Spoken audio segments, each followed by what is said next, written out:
Anda bertanya, kami menjawab. Salam Kristen terkasih, dalam episode baru program harian Anda Bertanya, Kami Menjawab. Program Anda Bertanya, Kami Menjawab menghormati kebebasan manusia dalam menyampaikan pertanyaan dan berusaha untuk memberikan jawaban yang logis dan berdasarkan Alkitab. Pertanyaan dalam episode hari ini yang kami terima mengatakan, apa persamaan antara Kristus, firman Tuhan yang berinkarnasi, dan Alkitab, firman Tuhan yang tertulis? Untuk menjawab pertanyaan ini, kita akan bertemu setelah rehat.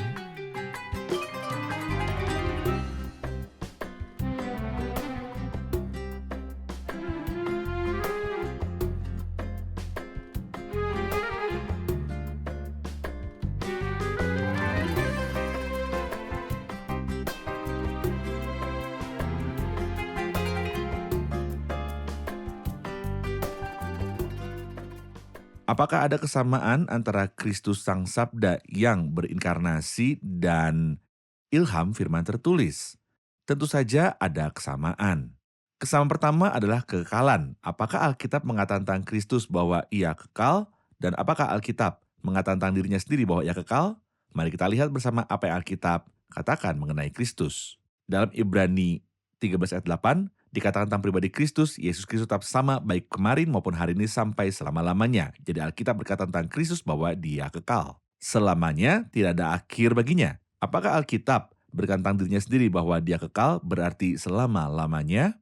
Mari kita lihat yang dikatakan Mazmur 19 ayat 89. Untuk selama-lamanya ya Tuhan, firman-Mu tetap teguh di surga. Jadi Kristus kekal dan Alkitab kekal. Tapi juga dalam cara membentuk pribadi Kristus, atau jika saya katakan cara pribadi Kristus datang ke bumi adalah keilahian dalam kemanusiaan. Lukas 1 ayat 35 mengatakan, jawab malaikat itu kepadanya, Roh Kudus akan turun ke atasmu dan kuasa Allah yang Maha Tinggi akan menaungi engkau. Sebab itu anak yang akan kau lahirkan itu akan disebut kudus, anak Allah. Keilahian dan kemanusiaan, unsur keilahian dan unsur manusiawi. Bagaimana dengan Alkitab? 2 Timotius 3 ayat yang ke-16, segala tulisan yang diilhamkan Allah memang bermanfaat untuk mengajar. Dihembuskan oleh Tuhan, nafas Tuhan. Jadi nafas Tuhan terwujud dalam firman. Jadi Alkitab memiliki dua unsur ilahi dan unsur manusiawi, yang merupakan firman manusiawi yang mencatat kepada kita nafas Tuhan. Namun juga dalam bentuk unsur manusia. Apa saja ciri-ciri unsur manusia? Yohanes 1 ayat 14 mengatakan tentang pribadi Kristus. Firman itu telah menjadi manusia dan diam di antara kita. Dan kita telah melihat kemuliaannya, yaitu kemuliaan yang diberikan kepadanya sebagai anak tunggal Bapa, penuh kasih karunia dan kebenaran. Artinya unsur manusiawi dalam pribadi Kristus adalah unsur manusiawi yang sempurna, bebas dari cacat apapun. Namun bagaimana kita melihat unsur manusia dalam hal penulisan ilham? 2 Petrus 1 ayat 21 mengatakan, tetapi oleh dorongan Roh Kudus, orang-orang berbicara atas nama Allah. Orang-orang berbicara atas nama Allah, ini adalah unsur manusia.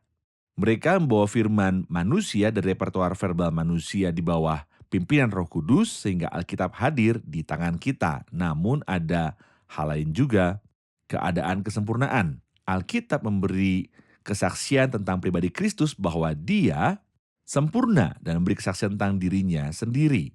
Sebagai ilham bahwa Alkitab itu sempurna. Apa dikatakan tentang pribadi Kristus? Dikatakan dalam Ibrani 7 ayat 26 dan 27.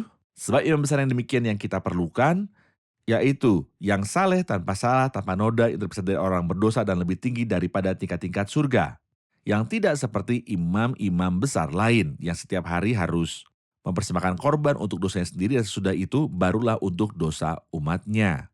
Sebab hal itu telah dilakukan satu kali untuk selama-lamanya ketika ia mempersembahkan dirinya sendiri sebagai korban.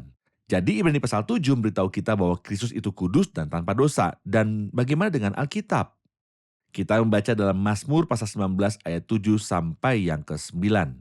Taurat Tuhan itu sempurna, menyegarkan jiwa. Peraturan Tuhan itu teguh, memberikan hikmat kepada orang yang tak berpengalaman. Titah Tuhan itu tepat, menyukakan hati. Perintah Tuhan itu murni, membuat mata bercahaya. Takut akan Tuhan itu suci, tetap ada untuk selamanya. Semua kesaksian ini adalah tentang kesempurnaan ilham, jadi tidak ada kekurangan di dalam ilham.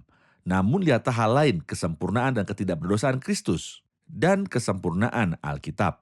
Apa yang Alkitab katakan tentang pribadi Kristus? Dikatakan dalam 1 Yohanes 3 ayat yang ke-5, Dan kamu tahu bahwa ia telah menyatakan dirinya supaya ia menghapus segala dosa dan di dalam dia tidak ada dosa. Apa yang juga dikatakan dalam 1 Petrus 2 ayat 22, ia tidak berbuat dosa dan tipu tidak ada dalam mulutnya. Apa yang tertulis dalam 2 Korintus 5 ayat yang ke-21.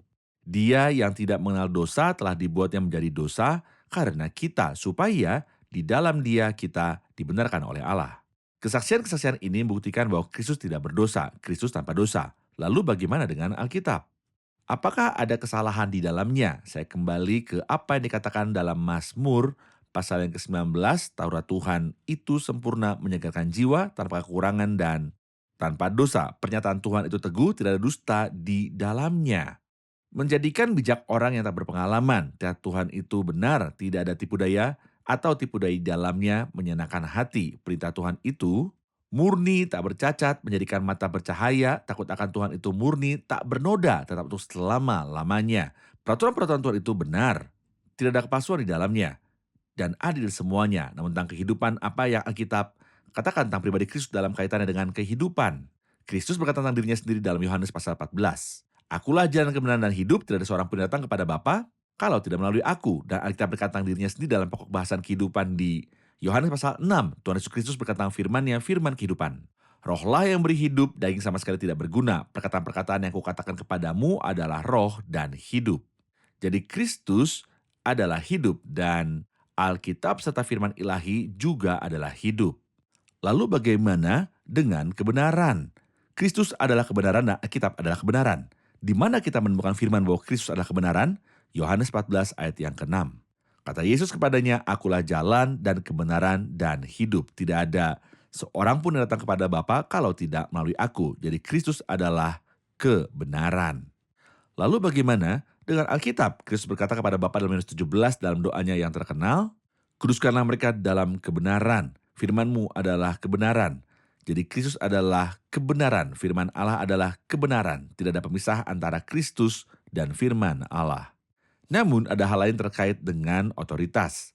Kristus memiliki otoritas dan Alkitab juga memiliki otoritas. Dalam Matius pasal yang ke-7 ayat 28, dan setelah Yesus mengakhiri perkataan ini, takjublah orang banyak itu mendengar pengajarannya sebab ia mengajar mereka sebagai orang yang berkuasa. Tidak seperti ahli-ahli Taurat mereka dan apa yang dikatakan oleh Alkitab tentang dirinya sendiri. Apa yang Alkitab katakan tentang firman Tuhan. Ketika mereka mendengar hal itu, hati mereka sangat terharu. Lalu mereka bertanya kepada Petrus dan rasul-rasul yang lain, apakah yang harus kita perbuat, saudara-saudara? Dalam Kisah para Rasul 2 ayat 37, firman Tuhan memiliki otoritas atas hati nurani mereka yang mendengarnya, sehingga hati mereka tertusuk dan hati nurani mereka menyadarkan mereka. Kristus dalam Alkitab itu serupa. Dan saya akan menemui Anda di episode mendatang. Tuhan menyertai Anda. Anda bertanya, kami menjawab.